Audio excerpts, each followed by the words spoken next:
Hi guys, so today I'm going to do a video on the Disney Cruise Line and kind of like my tips to first time cruisers. This is basically what I learned from going on my first Disney cruise and what I'm going to use this time when I go forward on my next Disney cruise. So if you book your cruise online through the Disney Cruise Line website, which is the way that I've done it both times, as soon as you book your cruise, you kind of get taken to a page where you can do your online check-in. I'm not sure how this works for people who book through agencies and stuff like that, but you fill in basically all of your information on there. This means that when you get to check in at the actual port, that it cuts down your time because you've not got to be asked all these questions.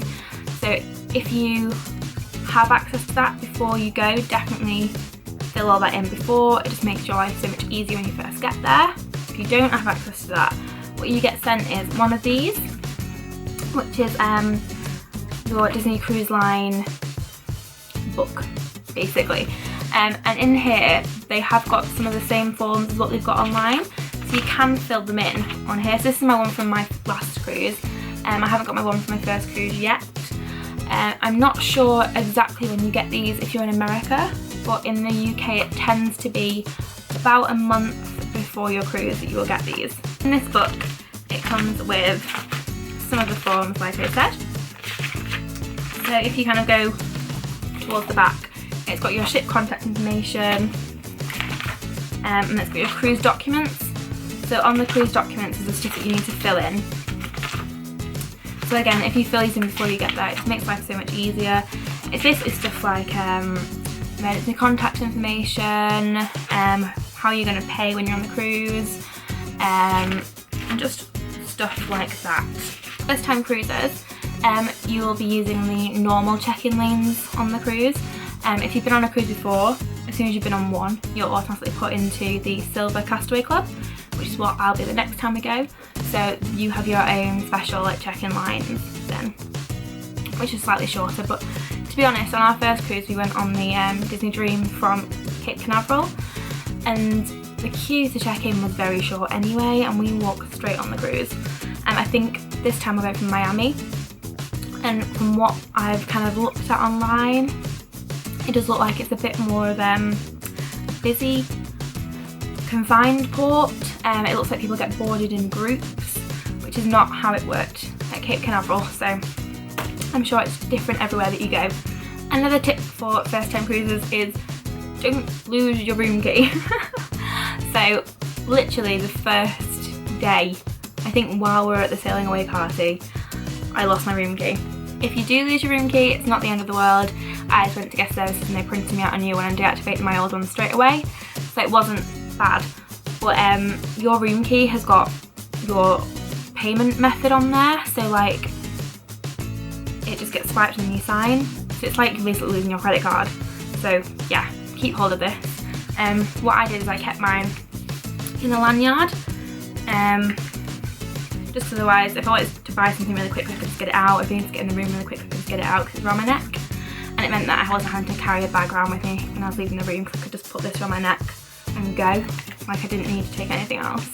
Yeah, so like I said, your room key is your room key, but it's also your payment method.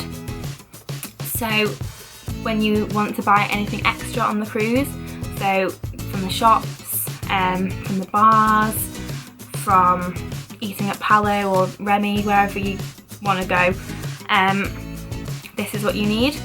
So they don't accept cash or your normal credit cards. This is the only payment method that they will accept on the cruise. So when you fill in your information on the check-in process, you fill in a card that you want to link to this, and that's how you pay.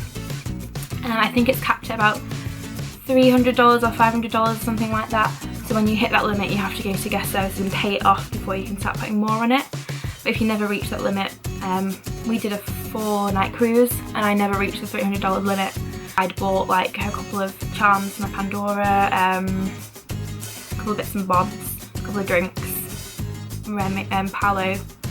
So I hadn't bought loads, but I never reached the $300 limit. And also I think tips go on to this as well, from what I remember. So another tip for first time cruisers is the Wi-Fi connectivity on the cruise, I suppose. So they have this thing called Connect at Sea. So if you want to sign up for that, it's done on like a megabyte package, which is not that much internet access anyway. And they've changed it since we did it. So when we did it, you paid for like 24-hour access or like 72-hour access. You paid for a certain number of hours, although it was still like so many hundred megabytes. I think I bought the small package, which, looking at these prices that I've got down here, would have been at $20, which is 100 megabytes, which is not very much. Like it doesn't do much. Like, you can't scroll with it. When we were on the cruise, you got, I think for the first day you got so much free, like 10 megabytes maybe. It was quite a small amount, or 20 megabytes. I don't know if they still do that. Another thing I would recommend for first time cruisers is to download the Disney Cruise Line app. So it's literally just called Disney Cruise Line, and it looks like this. So before you go, you can set like a countdown. So at the moment it's telling me that it is 45 days until my cruise. So you can set it to count down to your cruise. And when you're on the cruise, you can connect to the Wi-Fi, and then this app will still work. So even if you don't pay for Wi-Fi, this will work. Like, it just works. So this is kind of a good way of keeping track of what's going on throughout the day. So when you're kind of out of your stateroom, this is quite handy to have. Every night in your stateroom as well, you will get these, which are called personal navigators. So I saved all ours from our last trip. And they're really good. So basically, this is the one from the first day. And in there you get a big thing telling you what the big show's going to be that day. And then like the first few pages are kind of the highlights of what's going to be on the cruise. So you've got the sailing away party, which was on at 4:30. Information about certain meet and greets where you needed to have like tickets, how to go and get those. Information about if you wanted to change your dining assignment, what's in your stateroom, like how to get stuff. It also tells you the time of the sunrise and the sunset that day, what the evening attire is. I think for all of ours it was generally cruise casual. One night they had optional dress up, but generally it's a 4-night cruise, it was just cruise casual apart from the pirate night. You get one of these every day. Also in there, which I haven't got for the first day, I've lost that one. Also in there, you get an actual, like basically like a times guide. So it tells you the morning, afternoon and evening and what's going on in like each part of the ship, like the different age ranges. So there's like an adult section, the teen section, the kids section, like the toddlers section, and then like the fun for all, the characters, what's going on in the theatre, what's going on. They have a thing called funnel vision, which is like basically showing movies by the swimming pool. So they show movies throughout the day. And yeah, it's just stuff like that. So these are really good to kind of look at every night. You get in the evening, you'll find the one for the next day in your stateroom. So you'd come up from dinner and your next day one would be there, which is great. Another tip that I have for first time cruisers is to embrace the pirate night. So we didn't really know what to expect from pirate night, so we didn't really take anything on board to like wear or anything like that. But this time what we decided to do is wear some piratey stuff. So I've got this long maxi skirt that I'm going to wear. Nothing like overly dressy uppy. Each stateroom will get like a bandana each that you can wear to make yourself look a little bit more piratey. Also, if you are looking at booking Palo or Remy, which are the adult exclusive restaurants on the ship, they cost a little bit more than the standard price. Like an extra, I think for Palo it's $30. I've not done Remy, but I've done Palo, and if you're thinking about doing it, I would definitely recommend it because it is really good. Like, the food is amazing. And if you're wondering which night to do it, I would recommend the pirate night. So on our cruise, there's a 4-night cruise, and there are 3 like rotational restaurants that you get put into. So we were on the Dream. So the 3 restaurants were Animator's Palette, Enchanted Gardens, and it's called the Royal Palace. I think it's called the Royal Palace. Hang on. Yeah, and the Royal Palace. See? Handy. 3 dinner rotational restaurants.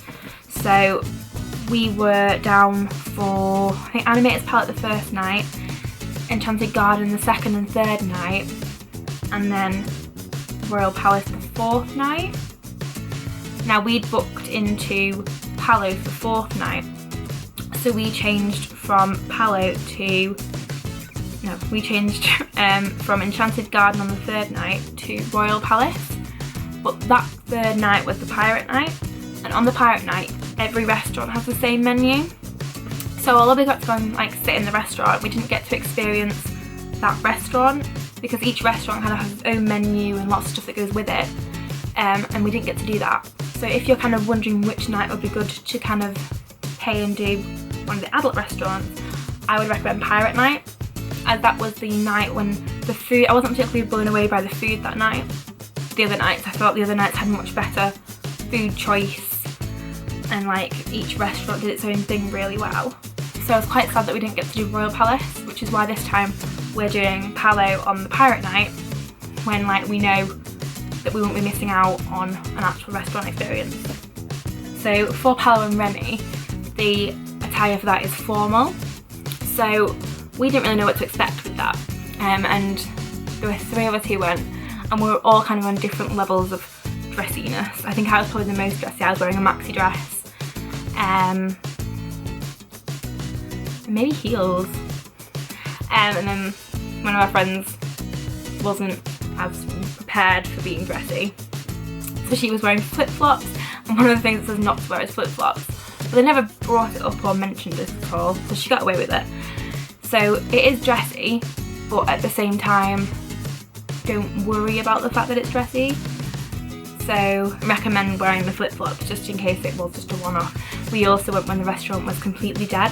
Like, we booked our meal really early because we wanted to do the show and have our meal, and the time that we'd originally booked the meal for messed up that. So if you wanted to do the show and the meal, I'd go for a later meal as opposed to an earlier meal. But if that's like why they didn't bring up the fact that we weren't all super dressy. But yeah, it was dead nice and the food was amazing. Definitely do it. Can't think of any other tips for the cruises.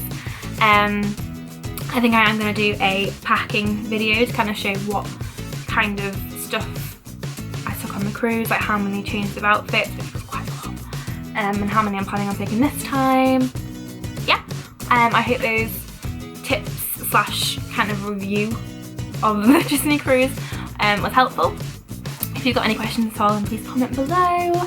I've also done some blog posts on our 4-night cruise on my blog, which the link is down below as well. Let me know if you've got any cruises coming up, or if you've got any tips for me for my cruise, this time on the Disney Wonder, which I know is a slightly older ship than the Disney Dream, but I'm still sure it's going to be magical, so I'm so excited. And yeah, thanks for watching, bye!